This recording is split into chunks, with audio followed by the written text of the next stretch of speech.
La casa del juez, por Bram Stoker. Próxima la época de exámenes, Malcolm Malcolmson decidió ir a un lugar solitario donde poder estudiar sin ser interrumpido.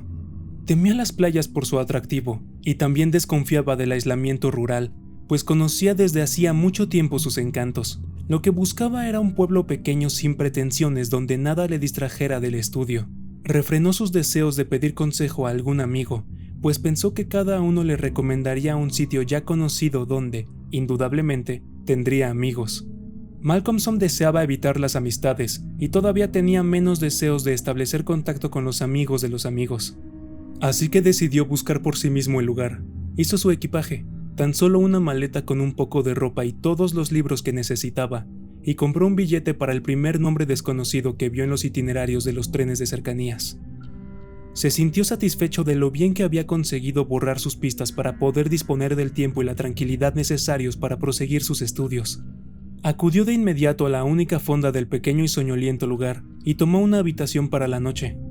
Benchurch era un pueblo donde se celebraban regularmente mercados y una semana de cada mes era invadido por una enorme muchedumbre. Pero durante los restantes 21 días no tenía más atractivos que los que pueda tener un desierto. Al día siguiente de su llegada, Malcolmson buscó una residencia aún más aislada y apacible que una fonda tan tranquila como El Buen Viajero. Solo encontró un lugar que satisfacía realmente sus más exageradas ideas acerca de la tranquilidad. Realmente, tranquilidad no era la palabra más apropiada para aquel sitio. Desolación era el único término que podía transmitir una cierta idea de su aislamiento. Era una casa vieja, anticuada, de construcción pesada y estilo jacobino, con macizos gabletes y ventanas, más pequeñas de lo acostumbrado y situadas más alto de lo habitual en esas casas. Estaba rodeada por un alto muro de ladrillo sólidamente construido. En realidad, daba más la impresión de un edificio fortificado que de una simple vivienda. Pero todo esto era lo que le gustaba a Malcolmson. «He aquí», pensó, «el lugar que estaba buscando, y solo si lo consigo me sentiré feliz». Su alegría aumentó cuando se dio cuenta de que estaba sin alquilar en aquel momento. En la oficina de correos averiguó el nombre del agente, que se sorprendió mucho al saber que alguien deseaba ocupar parte de la vieja casona. El señor Carnforth, abogado local y agente inmobiliario, era un amable caballero de edad avanzada que confesó con franqueza el placer que le producía el que alguien desease alquilar la casa. «A decir verdad», señaló, «me alegraría mucho, por los dueños, naturalmente, que alguien ocupase la casa durante años, aunque fuera de forma gratuita, si con ello el pueblo pudiera acostumbrarse a verla habitada. Ha estado vacía durante tanto tiempo que se ha levantado una especie de prejuicio absurdo a su alrededor, y la mejor manera de acabar con él es ocuparla, aunque solo sea», añadió, alzando una astuta mirada hacia Malcolmson, «por un estudiante como usted, que desea quietud durante algún tiempo». Malcolmson juzgó inútil pedir detalles al hombre acerca del absurdo prejuicio. Sabía que sobre aquel tema podría conseguir más información en cualquier otro lugar. Pagó pues por adelantado el alquiler de 3 meses, se guardó el recibo y el nombre de una señora que posiblemente se comprometería a ocuparse de él, y se marchó con las llaves en el bolsillo. De ahí fue directamente a hablar con la dueña de la fonda, una mujer alegre y bondadosa a la que pidió consejo acerca de qué clase y cantidad de víveres y provisiones necesitaría. Ella alzó las manos con estupefacción cuando él le dijo en dónde pensaba alojarse. «En la casa del juez no», exclamó, palideciendo. Él respondió que ignoraba el nombre de la casa, pero le explicó dónde estaba situada. Cuando hubo terminado, la mujer contestó: «Sí, no cabe duda que es el mismo sitio, es la casa del juez». Entonces él le pidió que le hablase de la casa, por qué se llamaba así y qué tenía ella en contra. La mujer le contó que en el pueblo la llamaban así porque hacía muchos años, no podía decir exactamente cuántos, puesto que ella era de otra parte de la región, pero debían ser al menos unos 100 o quizá más. Había sido el domicilio de cierto juez que en su tiempo inspiró gran espanto a causa del rigor de sus sentencias y de la hostilidad con la que siempre se enfrentó a los acusados en su tribunal. Acerca de lo que había en contra de la casa no podía decir nada. Ella misma lo había preguntado a menudo, pero nadie la supo informar. De todos modos, el sentimiento general era que allí había algo, y ella por su parte no aceptaría ni todo el dinero del banco de Drinkwater si a cambio se le pedía que permaneciera una sola hora a solas en la casa. Luego se excusó ante Malcolmson ante la posibilidad de que sus palabras pudieran preocuparle. Es que esas cosas, señor, no me gustan nada. Y además, el que usted, un caballero tan joven, se vaya, y perdone que se lo diga, a vivir allí tan solo. Si fuera hijo mío, y perdone que se lo diga, no pasaría usted allí ni una sola noche, aunque tuviera que ir yo misma, en persona, y hacer sonar la gran campana de alarma que hay en el tejado. La pobre mujer hablaba de buena fe, y con tan buenas intenciones que Malcolmson, además de regocijado, se sintió conmovido. Le expresó cuánto apreciaba el interés que se tomaba por él, y luego, amablemente añadió: «Pero mi querida señora Witham, le aseguro que no es necesario que se preocupe por mí. Un hombre que, como yo, estudia matemáticas superiores, tiene demasiadas cosas en la cabeza para que pueda molestarle ninguno de esos misteriosos algos. Por otra parte, mi trabajo es demasiado exacto y prosaico como para permitir que algún rincón de mi mente preste atención a misterios de cualquier tipo. La progresión armónica, las permutaciones, las combinaciones y funciones elípticas ya son misterios suficientes para mí». La señora Witham se encargó amablemente de suministrarle provisiones, y él fue en busca de la vieja que le habían recomendado para ocuparse de él. Cuando, al cabo de unas 2 horas, regresó con ella a la casa del juez, se encontró con la señora Witham, que le esperaba en persona, junto con varios hombres y chiquillos portadores de diversos paquetes.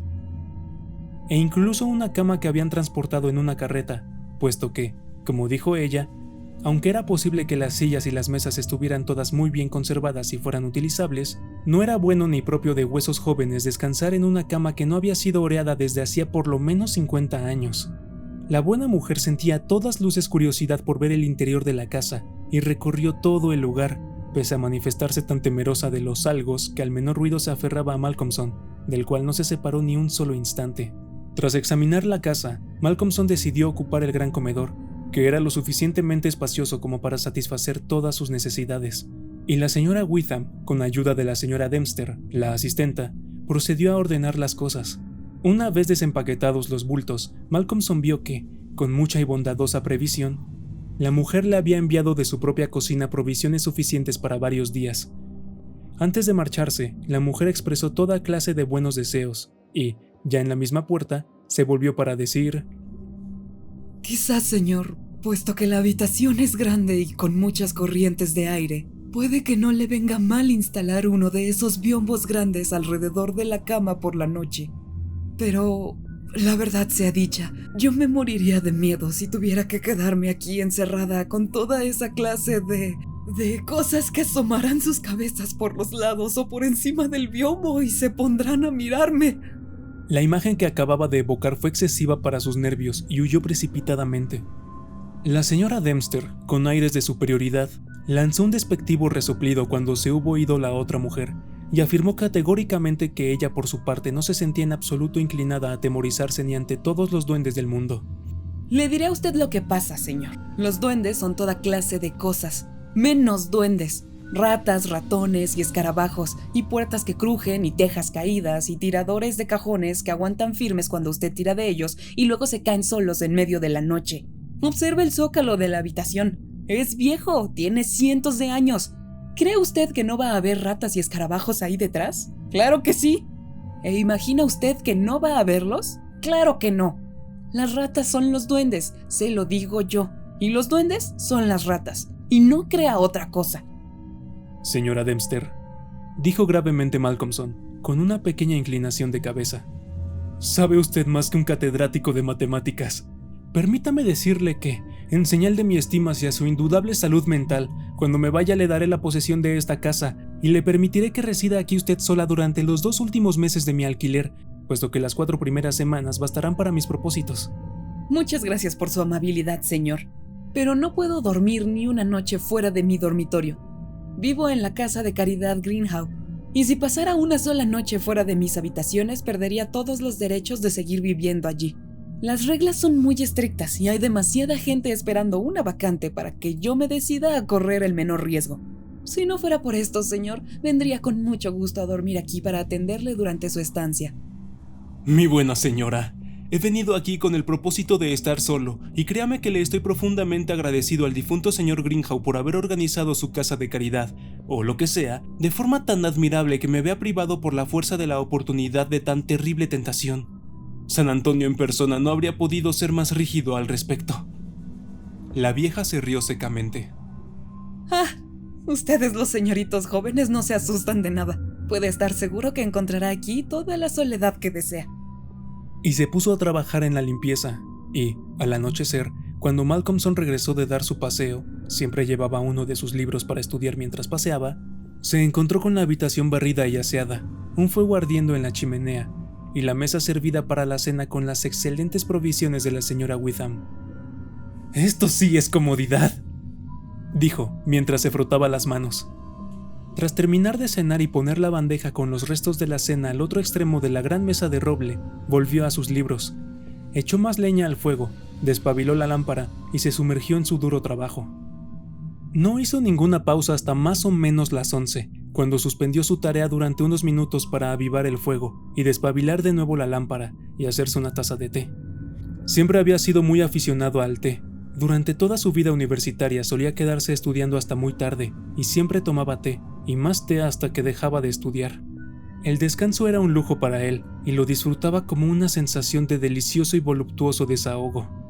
El fuego reavivado saltó y chisporroteó y proyectó extrañas sombras en la vasta y antigua habitación, y, mientras tomaba a sorbos el té caliente, gozó con la sensación de aislamiento de sus semejantes.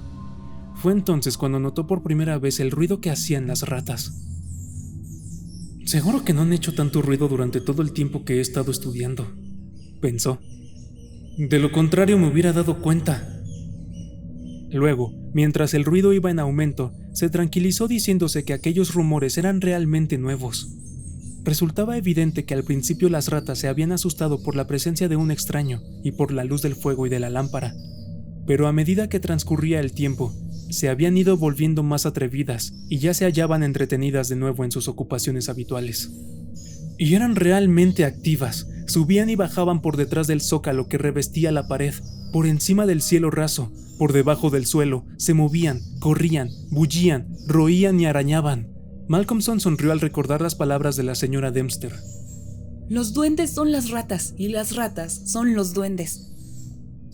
El té empezaba a hacer su efecto estimulante sobre nervios e intelecto, y el estudiante vio con alegría que tenía ante sí una nueva inmersión en el largo hechizo del estudio antes que terminase la noche, cosa que le proporcionó tal sensación de comodidad que se permitió el lujo de echar una ojeada por la habitación. Tomó la lámpara en una mano y recorrió la estancia, preguntándose por qué una casa tan original y hermosa como aquella había permanecido abandonada durante tanto tiempo. Los paneles de roble que recubrían las paredes estaban finamente labrados, y el trabajo de madera de puertas y ventanas era hermoso y de raro mérito.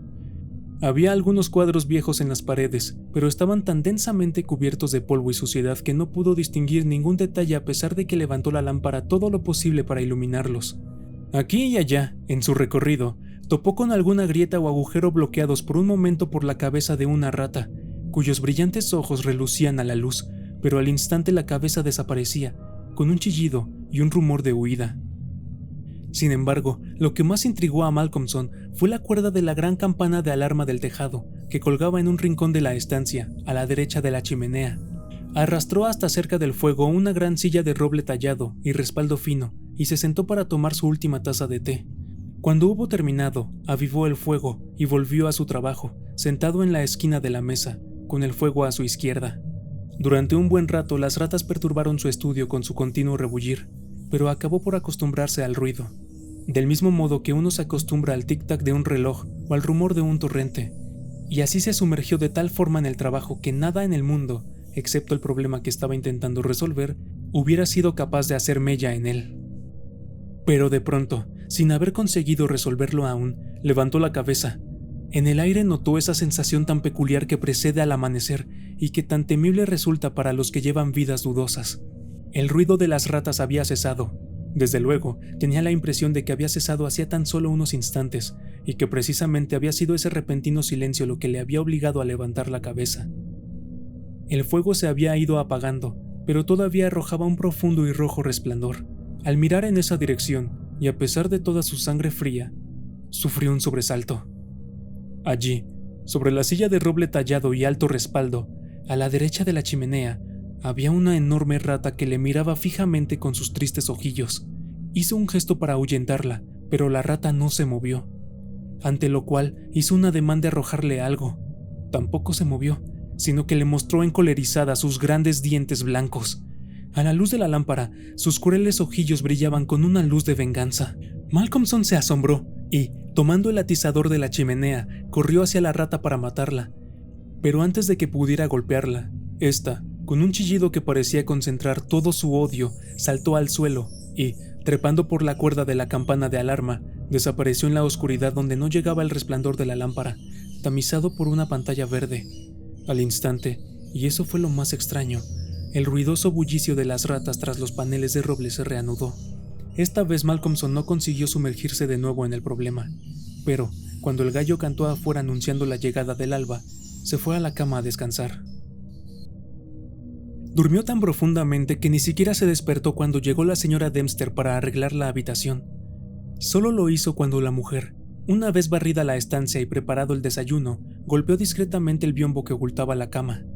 Aún se sentía un poco cansado de su duro trabajo nocturno, pero una cargada taza de té lo despejó pronto y, tomando un libro, salió a dar su paseo matutino, llevándose consigo unos bocadillos por si no le apetecía volver hasta la hora de la cena. Encontró un sendero apacible entre los olmos y allí pasó la mayor parte del día estudiando su Laplace. A su regreso pasó a saludar a la señora Witham y a darle las gracias por su amabilidad. Cuando ella le vio llegar a través de una ventana de su Sancta Sanctorum, salió a la calle a recibirle y le pidió que pasase. Una vez dentro, le miró inquisitivamente y negó con la cabeza al tiempo que decía: No debe trabajar tanto, señor. Esta mañana está usted más pálido que otras veces. Estar despierto hasta tan tarde y con un trabajo tan duro para el cerebro no es bueno para nadie.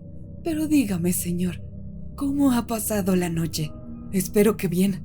No sabe cuánto me alegré cuando la señora Dempster me dijo esta mañana que le había encontrado tan profundamente dormido cuando llegó. Oh, sí, todo ha sido estupendo. Todavía no me han molestado los salgos, solo las ratas. Tienen montado un auténtico circo por todo el lugar. Había una, de aspecto diabólico, que hasta se atrevió a subirse a mi propia silla, junto al fuego, y no se habría marchado de no haberla yo amenazado con el atizador. Entonces trepó por la cuerda de la campana de alarma y desapareció allá arriba, por encima de las paredes o el techo. No pude verlo bien debido a la oscuridad. Dios nos asista. Un viejo diablo. Y sobre una silla junto al fuego. Tenga cuidado, señor. Tenga mucho cuidado. A veces hay cosas muy verdaderas que se dicen en broma. ¿Qué quiere usted decir? Palabra que no la comprendo. Un viejo diablo. El viejo diablo, quizá. Oh, señor, no se ría usted. Pues Malcolmson había estallado en una franca carcajada. Ustedes, la gente joven, creen que es muy fácil reírse de cosas que hacen estremecer a los viejos. Pero no importa, señor. No haga caso. Quiera Dios que pueda usted continuar riendo todo el tiempo. Eso es lo que le deseo. Y la buena señora rebosó de nuevo alegre simpatía, olvidados por un momento todos sus temores. Oh, perdóneme, no me juzgue descortés, es que la cosa me ha hecho gracia. Eso que el viejo diablo en persona estaba anoche sentado en mi silla. Y al recordarlo se rió de nuevo. Luego se fue a su casa a cenar. Aquella noche, el rumor de las ratas empezó más temprano. Con toda seguridad se había iniciado ya antes de su regreso. Y solo dejó de oírse unos momentos mientras les duró el susto causado por su imprevista llegada. Después de cenar, se sentó un momento junto al fuego a fumar. Y, tras limpiar la mesa, empezó de nuevo su trabajo como otras veces. Pero esa noche las ratas le distraían más que la anterior. Cómo correteaban de arriba a abajo, por detrás y por encima. Cómo chillaban, roían y arañaban. Y cómo, más atrevidas a cada instante, se asomaban a las bocas de sus agujeros, y por todas las grietas y resquebrajaduras del zócalo, con sus ojillos brillantes como lámparas diminutas cuando se refleja en ellos el fulgor del fuego. Pero para el estudiante, habituado sin duda a ellos, esos ojos no tenían nada de siniestro. Por el contrario, solo veía en ellos un aire travieso y juguetón. A menudo las más atrevidas hacían incursiones por el suelo o a lo largo de las molduras de la pared. Una y otra vez, cuando empezaban a molestarle demasiado, Malcolmson hacía un ruido para asustarlas, golpeaba la mesa con la mano o emitía un fiero "shh, shh", para que huyesen inmediatamente a sus escondrijos. Así transcurrió la primera mitad de la noche. Luego, a pesar del ruido, Malcolmson fue sumergiéndose cada vez más en el estudio. De repente, alzó la vista, como la noche anterior, dominado por una súbita sensación de silencio. No se oía ni el más leve ruido de roer, chillar o arañar. Era un silencio de tumba. Entonces recordó el extraño suceso de la noche anterior e instintivamente miró a la silla que había junto a la chimenea. Una extraña sensación recorrió entonces todo su cuerpo. Allá, al lado de la chimenea, en la gran silla de roble tallado de alto respaldo, estaba la misma enorme rata mirándole fijamente con unos ojillos fúnebres y malignos. Instintivamente, tomó el objeto que tenía más al alcance de su mano, unas tablas de logaritmos, y se la arrojó. El libro fue mal dirigido y la rata ni se movió, así que tuvo que repetir la escena del atizador de la noche anterior, y de nuevo la rata, al verse estrechamente cercada, huyó trepando por la cuerda de la campana de alarma. También fue muy extraño que la fuga de esa rata fuese seguida inmediatamente por la reanudación del ruido de la comunidad. En esta ocasión, como en la precedente, Malcolmson no pudo ver por qué parte de la estancia desapareció el animal, pues la pantalla de su lámpara dejaba en sombras la parte superior de la habitación y el fuego brillaba mortecino. Miró su reloj y observó que era casi medianoche, y, no descontento del entretenimiento, avivó el fuego y se preparó una taza de té. Había trabajado perfectamente sumergido en el hechizo del estudio y se creyó merecedor de un cigarrillo. Así pues, se sentó en la gran silla de roble tallado junto a la chimenea y fumó con delectación. Mientras lo hacía, empezó a pensar que le gustaría saber por dónde lograba meterse el animal, ya que empezaba a acariciar la idea de poner en práctica al día siguiente algo relacionado con una ratonera. En previsión de ello, encendió otra lámpara y la colocó de forma que iluminase bien el rincón derecho que formaban la chimenea y la pared. Luego apiló todos los libros que tenía, colocándolos al alcance de la mano para arrojárselos al animal si llegaba el caso. Finalmente, levantó la cuerda de la campana de alarma y colocó su extremo inferior encima de la mesa, pisándolo con la lámpara. Cuando tomó la cuerda en sus manos, no pudo por menos que notar lo flexible que era, sobre todo teniendo en cuenta su grosor y el tiempo que llevaba sin usar. Se podría colgar a un hombre de ella, pensó para sí. Terminados sus preparativos, miró a su alrededor y exclamó, satisfecho: «Ahora, amiga mía, creo que vamos a vernos las caras de una vez». Reanudó su estudio, y aunque al principio le distrajo el ruido que hacían las ratas, pronto se abandonó por completo a sus proposiciones y problemas.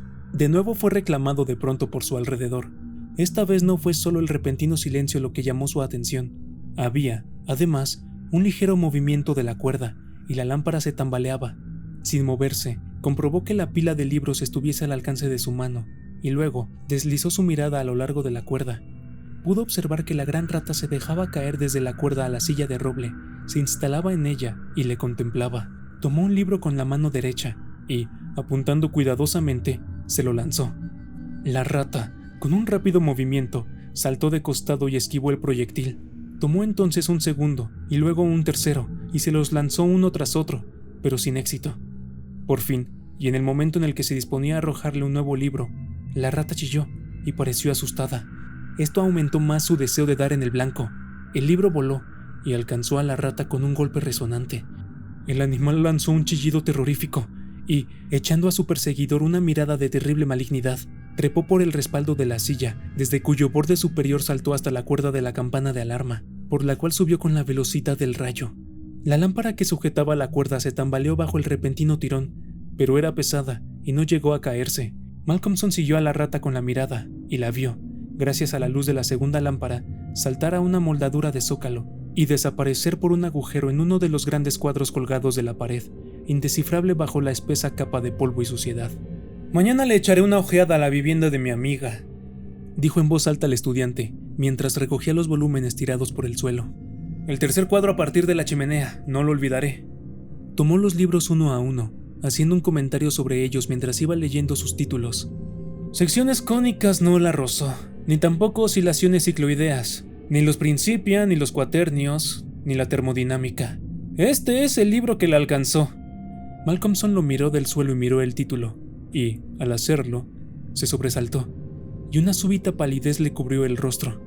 Miró a su alrededor, inquieto, y se estremeció levemente mientras murmuraba para sí: «La Biblia que me dio mi madre. ¡Qué extraña coincidencia!». Volvió a sentarse y reanudó su trabajo. Las ratas del zócalo volvieron a sus cabriolas. Sin embargo, ahora no le molestaban. Al contrario, su presencia le proporcionaba una cierta sensación de compañía, pero no pudo centrarse en el estudio, y, después de intentar inútilmente dominar el tema que tenía entre manos, Lo dejó con desesperación y fue a acostarse, justo cuando el primer resplandor del amanecer penetraba furtivamente por la ventana que daba al este. Durmió pesadamente, pero inquieto, y soñó mucho. Cuando le despertó la señora Dempster, ya muy entrada la mañana, su aspecto era de haber descansado mal, y durante algunos minutos no pareció darse cuenta exacta de dónde se encontraba. Su primer encargo sorprendió bastante a la criada.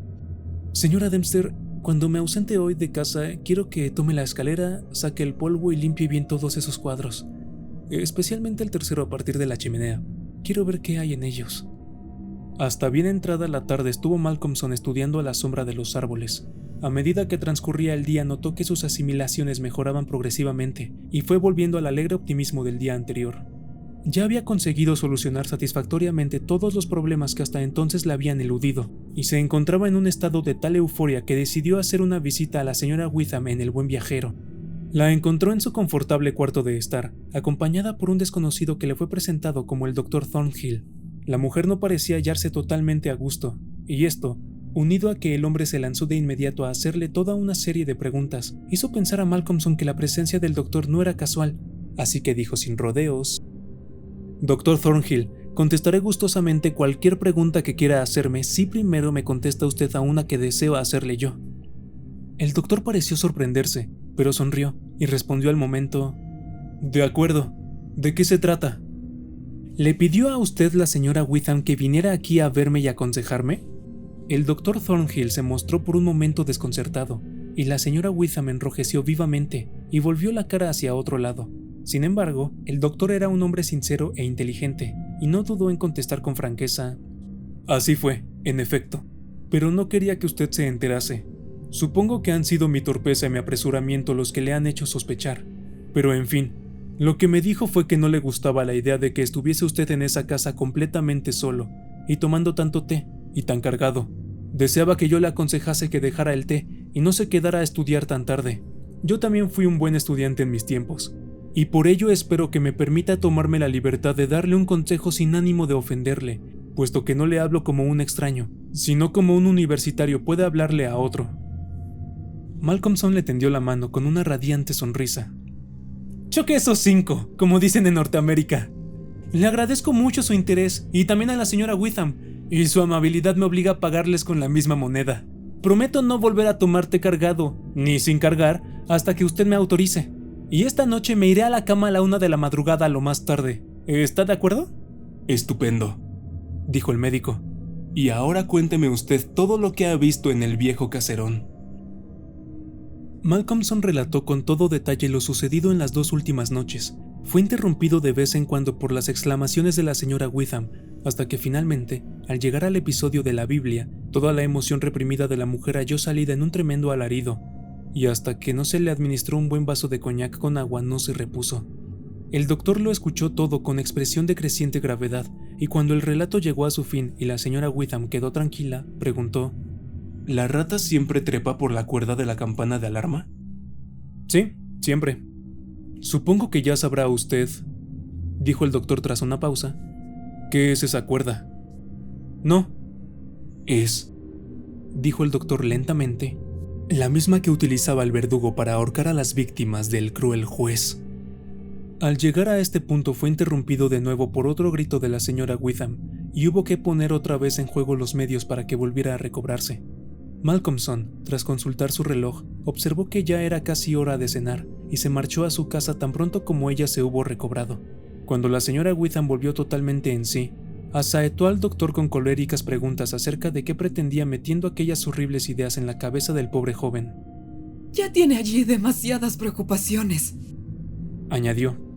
El doctor respondió: «Mi querida señora, mi propósito es bien distinto. Lo que yo quería era atraer su atención hacia la cuerda de la campana y mantenerla fija allí.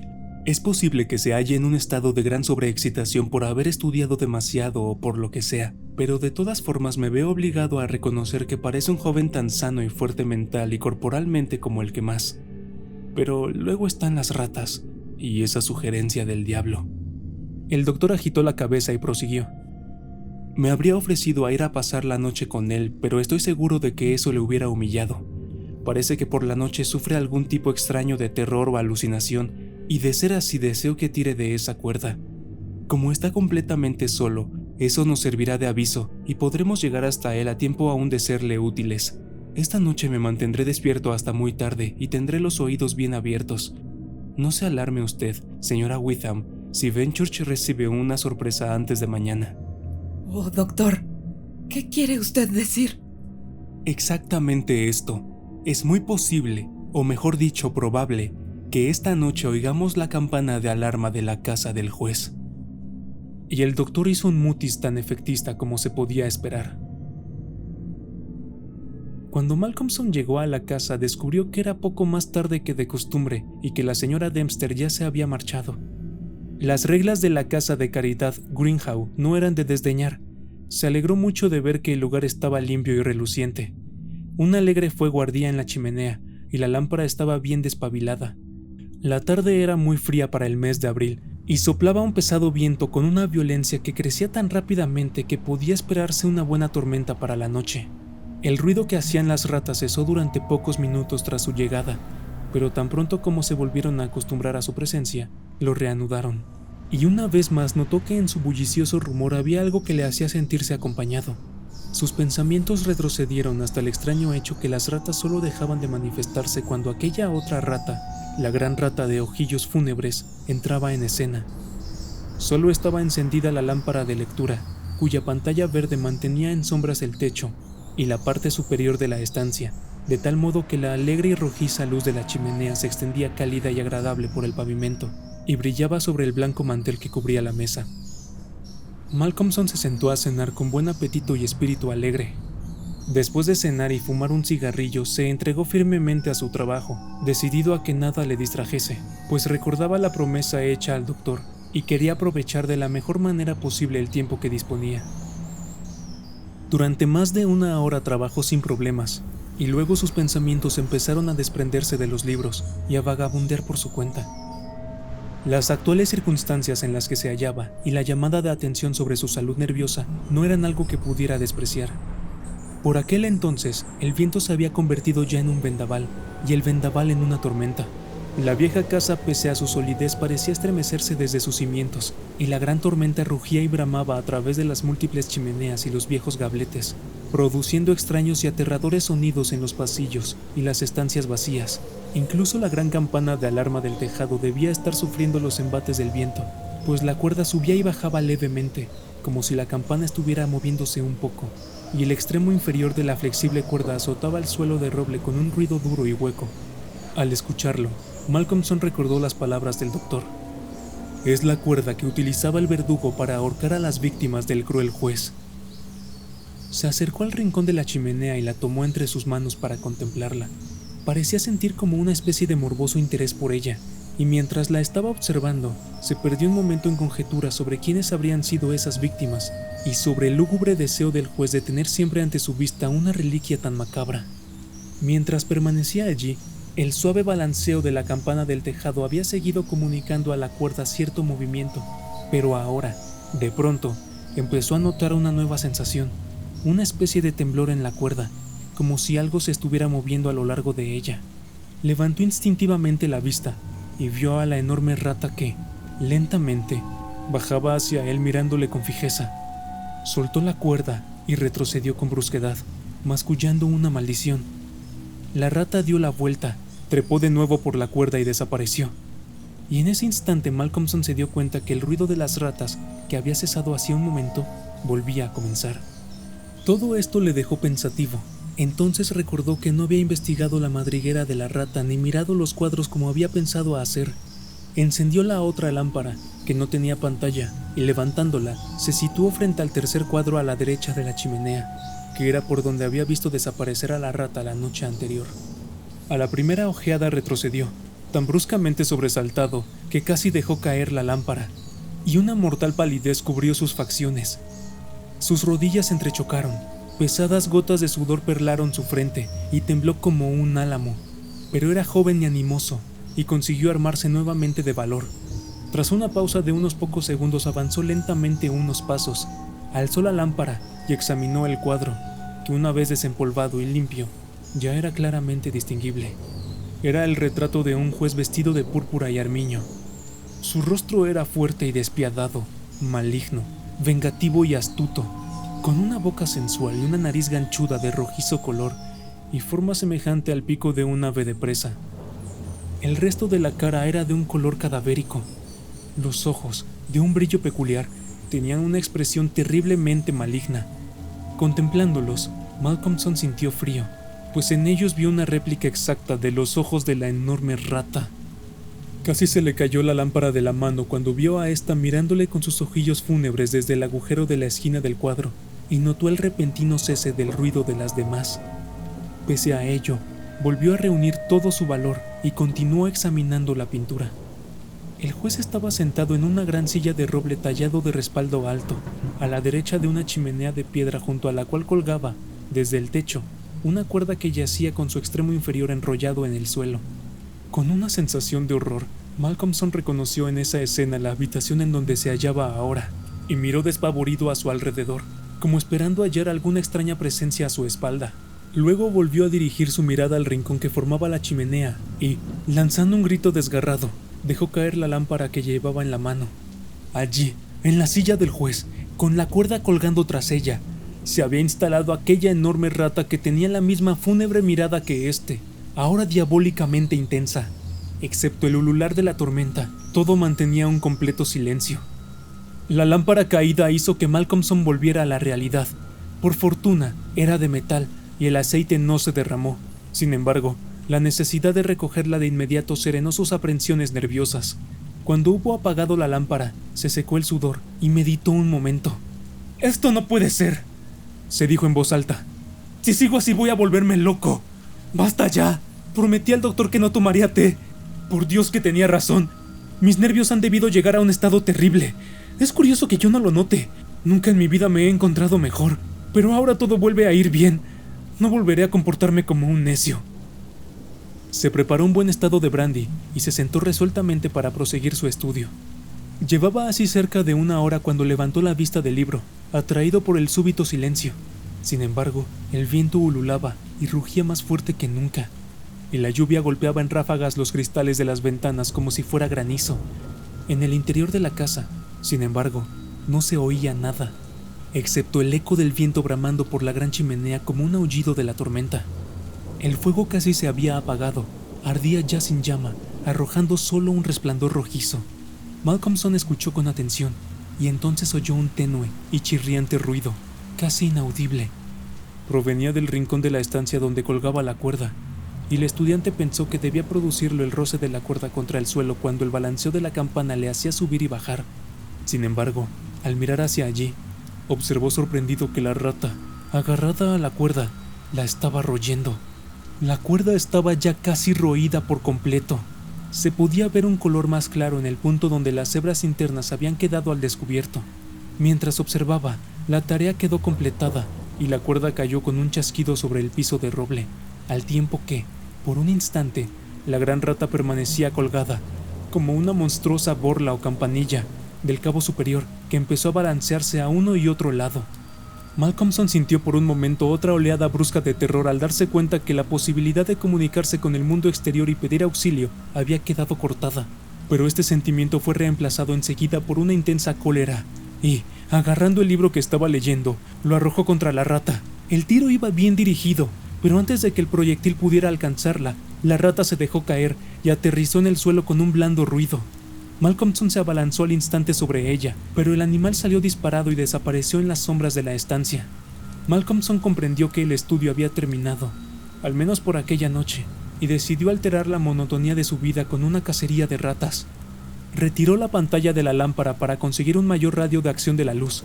Al hacerlo, se disiparon las tinieblas de la parte superior de la estancia, y ante aquella invasión de luz, cegadora en comparación con la oscuridad anterior, los cuadros de la pared destacaron limpiamente. Desde donde estaba Malcolmson, pudo ver, justo frente a él, el tercero a la derecha de la chimenea. Se frotó con sorpresa los ojos, y luego un gran miedo empezó a invadirle. En el centro del cuadro había un espacio vacío, grande e irregular, en el que se veía el lienzo pardo tan limpio como cuando fue colocado en el bastidor. El fondo del cuadro estaba como antes, con la silla, el rincón de la chimenea y la cuerda, pero la figura del juez había desaparecido.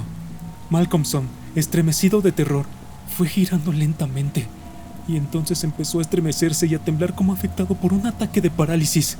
Sus fuerzas parecían haberle abandonado, dejándole incapaz de hacer el menor movimiento, incluso casi incapaz de pensar. Solo podía ver y oír. Allí, en la gran silla de roble de alto respaldo, estaba sentado el juez, con su atuendo de púrpura y armiño, los fúnebres ojos brillando vengativo, una sonrisa de triunfo en la boca, firme y cruel, mientras sostenía en sus manos un negro birrete. Malcolmson notó que la sangre huía de su corazón, como lo que se siente en los momentos de prolongada ansiedad. Le silbaban los oídos. Sin embargo, podía oír el bramar y aullar de la tempestad, y, atravesándola, deslizándose sobre ella, le llegaron las campanadas de medianoche, en grandes repiques, desde la plaza del mercado. Durante un tiempo que se le antojó interminable, permaneció inmóvil como una estatua, casi sin respiración, con los ojos desorbitados, heridos de horror. A medida que iba sonando el reloj, se intensificaba la sonrisa de triunfo en la cara del juez, y, cuando hubo sonado la última campanada de medianoche, se colocó el negro birrete en la cabeza. Lenta, deliberadamente, el juez se levantó de su asiento y tomó el trozo de cuerda que yacía en el suelo. Lo palpó con sus manos como si su contacto le produjese placer, y luego empezó a anudar uno de sus extremos. Apretó y comprobó el nudo con el pie, tirando fuertemente de él hasta quedar satisfecho, y entonces lo transformó en un nudo corredizo que alzó en su mano. Después empezó a moverse a lo largo de la mesa, por el lado opuesto a donde se encontraba Malcolmson, con la mirada fija en él, hasta que le rebasó. Entonces, con un movimiento rápido, se colocó ante la puerta. Malcolmson empezó a darse cuenta en ese momento que había caído en una trampa, e intentó pensar qué debía hacer. Había cierta fascinación en los ojos del juez que no se apartaban de él, y cuya mirada Malcolmson se veía forzado a sostener. Vio que el juez se le aproximaba. Sin dejar de mantenerse entre la puerta y el joven, levantaba el lazo y lo arrojaba en su dirección, como para capturarle. Con un gran esfuerzo hizo un rápido movimiento lateral y vio cómo la cuerda caía a su lado y la oyó golpear contra el suelo de roble. De nuevo, levantó el nudo el juez y trató de cazarle, sin apartar sus fúnebres ojos de él, y el estudiante consiguió evitarlo haciendo un poderoso esfuerzo. Esto se repitió muchas veces sin que el juez pareciera desanimarse por sus fracasos, sino más bien gozar con ellos, como un gato con un ratón. Por fin, en la cumbre de su desesperación, Malcolmson arrojó una rápida mirada a su alrededor. La lámpara parecía reavivada, y una brillante luz inundaba la estancia. En las numerosas madrigueras y en las grietas y agujeros del zócalo, vio los ojos de las ratas, y esta visión puramente física le proporcionó un destello de bienestar. Miró y pudo darse cuenta de que la cuerda de la gran campana de alarma estaba plagada de ratas. Cada centímetro estaba cubierto de ellas. Cada vez salían más a través del pequeño agujero circular del techo de donde emergían, de tal modo que, bajo su peso, la campana empezaba a oscilar. Osciló hasta que el badajo llegó a tocarla. El sonido fue muy tenue, pero apenas había comenzado su vaivén, y poco a poco iría aumentando la potencia del tañido. Al oírlo, el juez, que había mantenido los ojos fijos en Malcolmson, los levantó, y un gesto de diabólica ira contrajo su rostro. Sus ojos relucieron como carbones encendidos, y golpeó el suelo con el pie, haciendo un ruido que pareció estremecer toda la casa. El pavoroso estruendo de un trueno estalló sobre sus cabezas al mismo tiempo que el juez volvía a levantar el lazo, y las ratas seguían subiendo y bajando por su cuerda, como si luchasen contra el tiempo. Pero esta vez, en lugar de arrojarlo, se fue acercando a su víctima, y fue abriendo el lazo a medida que se aproximaba. Al llegar frente al estudiante pareció irradiar algo paralizante con su sola presencia, y Malcolmson permaneció rígido como un cadáver. Sintió sobre su garganta los helados dedos del juez mientras éste le ajustaba el lazo. El nudo se apretó. Entonces el juez, tomando en sus brazos el rígido cuerpo del muchacho, lo levantó, colocándolo en pie sobre la silla de roble, y, subido junto a él, alzó su mano y tomó el extremo de la oscilante cuerda de la campana de alarma. Al alzar la mano, las ratas huyeron, chillando, por el agujero del techo. Tomando el extremo del lazo que rodeaba el cuello de Malcolmson, lo ató a la cuerda que colgaba de la campana, y entonces, descendiendo de nuevo al suelo, quitó la silla.